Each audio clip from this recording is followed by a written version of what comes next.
Welcome to tonight's video on Unit 8, starting Trigonometry, Part 1. We'll talk about Introduction to Trigonometry.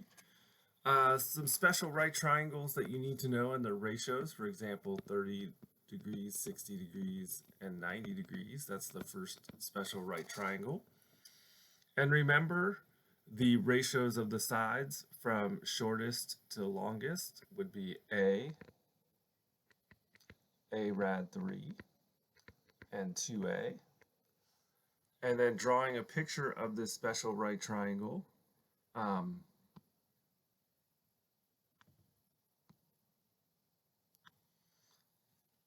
remember, this came from an isosceles triangle, right? If you make this the hypotenuse A, then when you draw an altitude, it divides into two equal triangles, so this would be A over 2, and you'd have an equilateral triangle, sorry, 60, 60, and then 30, yeah.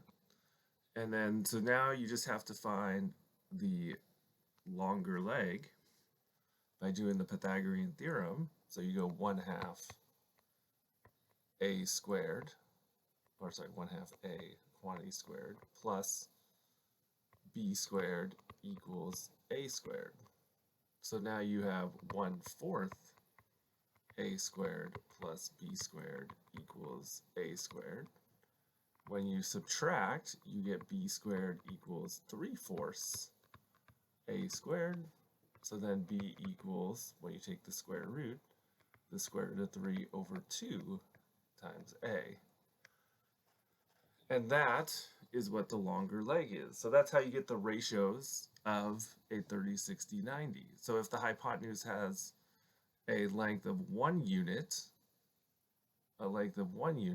then it would be 1/2 rad 3 over 2 and 1 as the sides. So the next type of special right triangle is 45, 45, 90 degrees. And the ratios of the sides are A, and rad 2, A rad 2.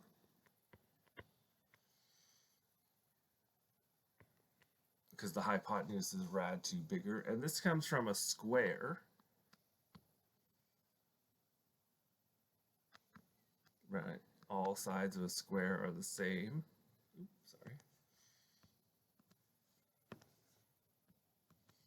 And then you draw a diagonal. So you have 90 degrees, 45, 45. So then you have to find the hypotenuse. So a squared, plus a squared equals c squared. So 2a squared equals c squared. So then you take the square root and you get, that's where you get a rad 2 is equal to c. So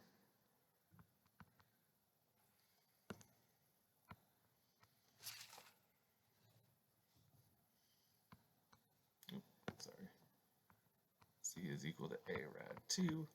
If you made the hypotenuse 1, that means you would have you'd have to divide everything by rad 2. So you'd have 1 over rad 2, 1 over rad 2, and 1. Some people would rationalize this and make it rad 2 over 2, rad 2 over 2, and 1.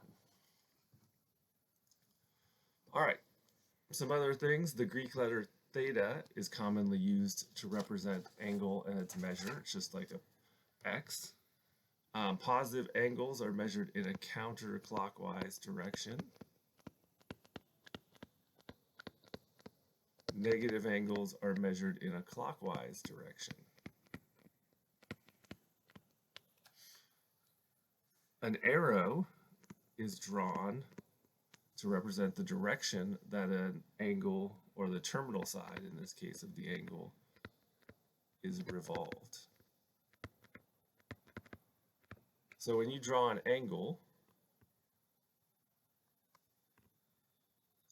you have the initial side and the terminal side are on the same arrow, and then the angle is rotated, and so the initial side is the one that stays still.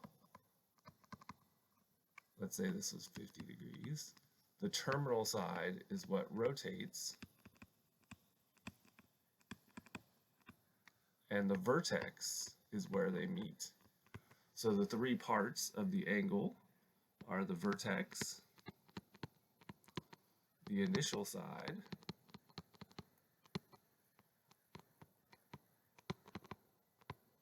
and the terminal side.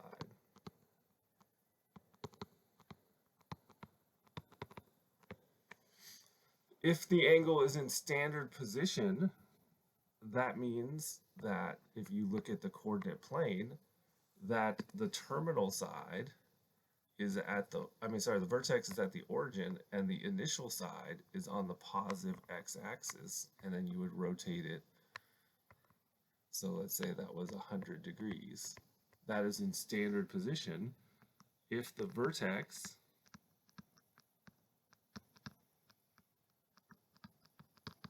is at the origin and the initial side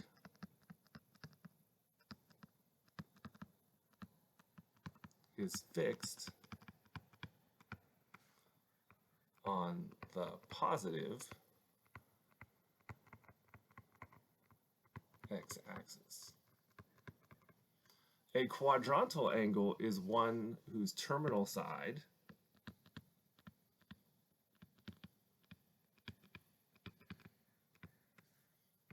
is on the x or y axis. So if you rotate the angle and it ends up on the x or y axis, for example, let's say you rotated an angle like 180 degrees, right? That is a quadrantal angle because that ends up on the x-axis. So next we're going to talk about how to measure angles using degrees and radians. First of all, degree measure, there's two types of degree measure. There's decimal degrees and there's degrees, minutes, and seconds. Remember that 1 degree is equal to 60 minutes and 1 minute is equal to 60 seconds.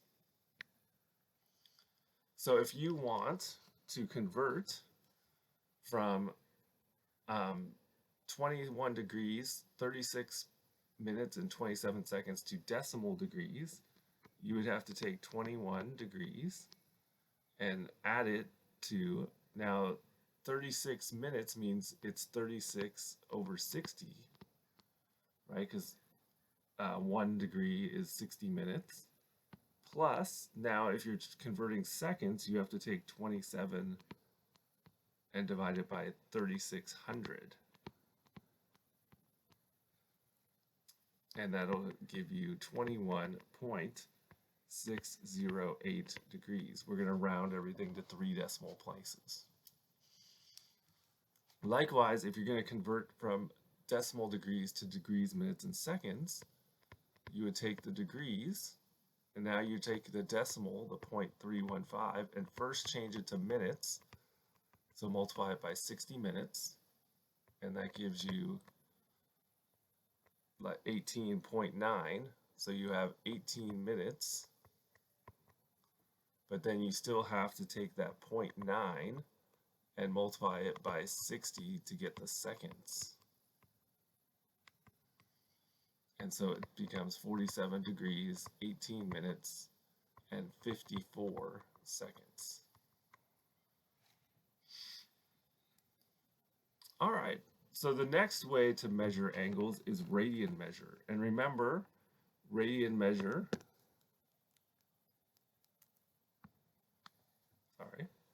radian measure comes from a circle.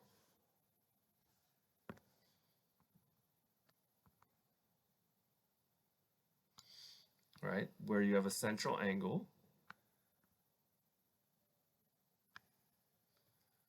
and remember in the circle you have a radius, and then you also have the length of the arc intercepted by that angle, so we'll call that S.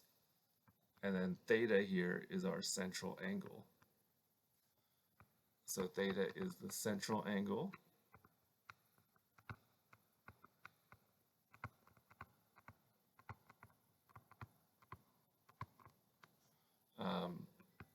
S is the arc length. Sorry, my pen is not writing the greatest today.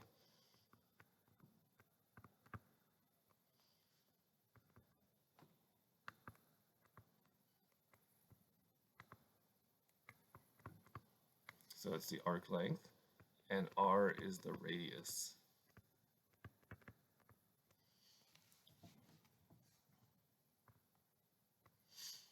All right, so to find the measure of the angle in radians, you would just go that theta is equal to the ratio of the arc length over the radius.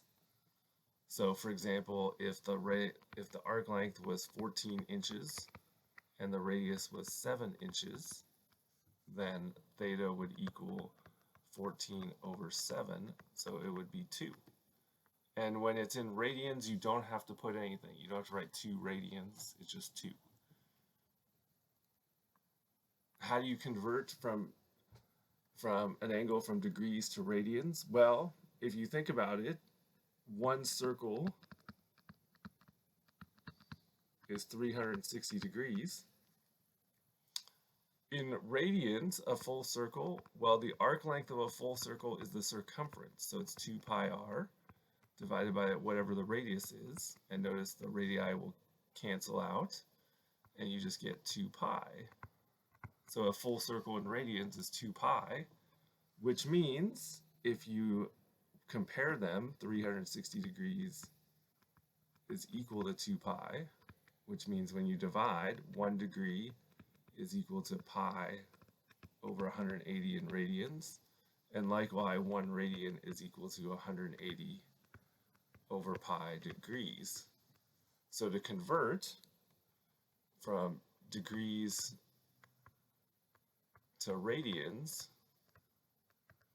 you multiply by pi over 180, and from radians to degrees, you multiply by 180 over pi.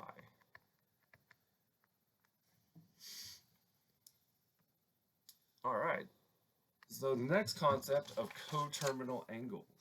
So two angles are coterminal. They're basically angles that share the same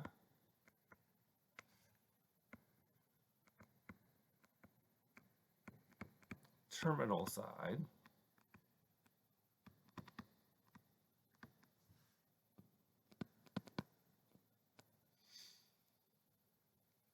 but are rotated differently.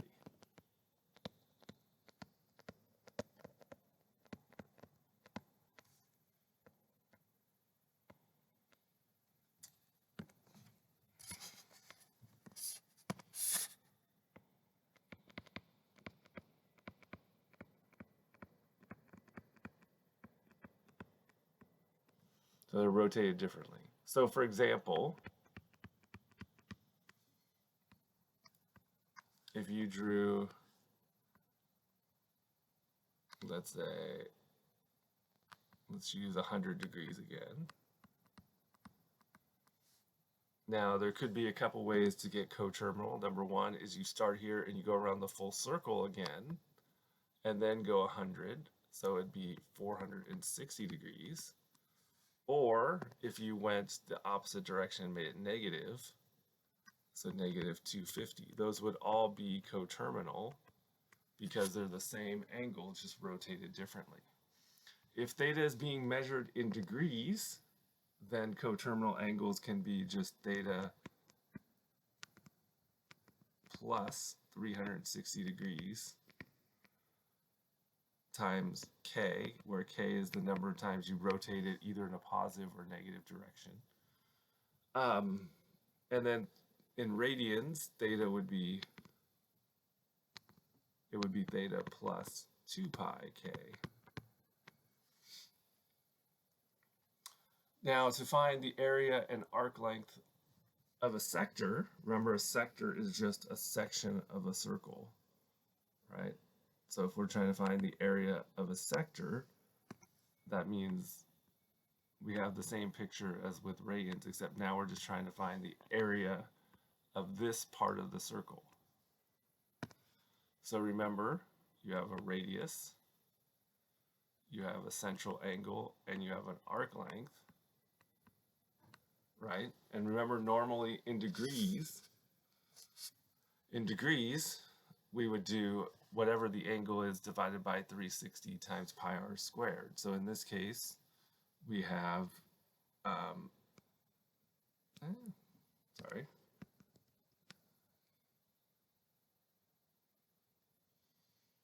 So in this case, we have S equals the arc length.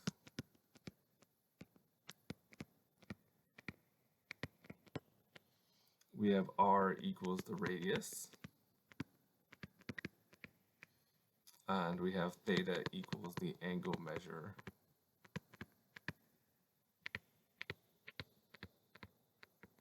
In radians, remember.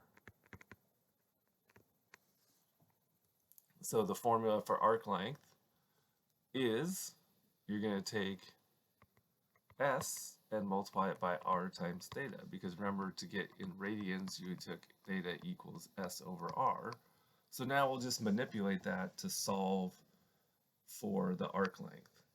Now, as far as the area goes, well, remember, it's the fractional part of the circle that you're finding. So it'd be theta over 2 pi times pi r squared. Well, notice the pi's would cancel, so the area is equal to 1/2 theta times r squared.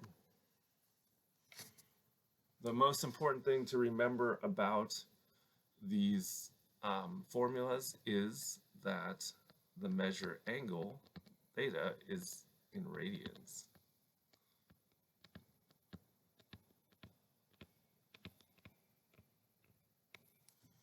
All right. So reference triangles. So remember, a reference triangle is always, first of all, it's always created by an altitude drawn to the x-axis. All right, so you take the terminal side to the x-axis. So if first you have an angle in the second quadrant, so meaning it's rotated here to the second quadrant, so that's theta. So the reference angle, if you draw the reference triangle, the reference angle is this angle here between the terminal side and the x-axis. So remember the boundaries here, this is 0, this is pi over 2, or 90 degrees. This is pi, or 180. This is 3 pi over 2, or 270. And then this is back to 2 pi, or 360 degrees.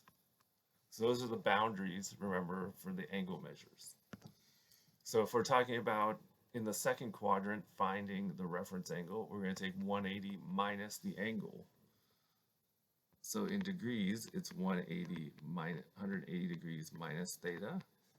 In radians, it would be pi minus theta.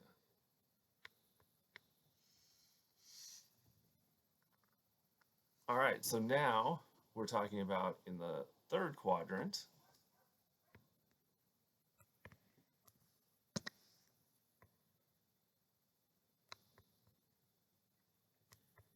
So in the third quadrant, there it is. So there's your reference angle. So we're talking about, this is pi and 180. So now we're talking about taking the angle and subtracting 180 or pi to get the reference angle. So in degrees, it would be the angle minus 180. In radians, it would be pi minus 180. All right, and then in the fourth quadrant,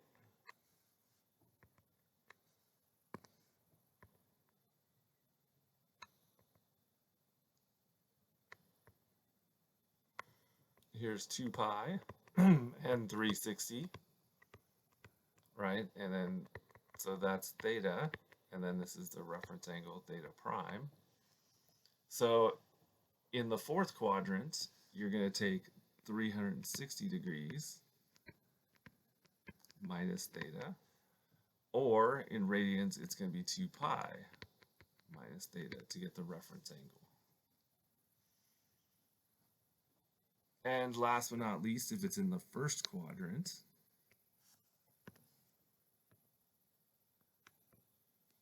then this angle here is the same as the reference angle, right? In the first quadrant, they're the same because it's less than 90 degrees. So it's equal to whatever theta is